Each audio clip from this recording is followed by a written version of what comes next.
ఇంతకుముందు ఎక్కడ పనిచేసావు? సిద్ధార్థ కాన్వెంట్. అక్కడ ఎందుకు మానేసావు? అది అయినా అంత చదువుకున్నదని ఇక్కడ ఎందుకు పని చేయాలనుకుంటున్నావు? అది సర్పంచి తన వల్ల కాదు, కానీ తీసుకెళ్ళండి, మనం వేరే చూసుకుందాం.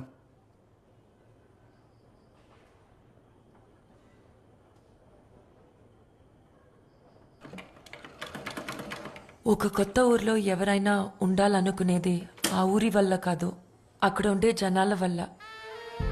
నేను ఊరు తిరిగి ఆఖరికి ఇక్కడికొచ్చాను.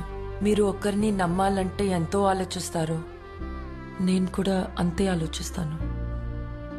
ఇద్దరం ఒక అవకాశం తీసుకుందాం. కుదరకపోతే నేనే వెళ్ళిపోతా.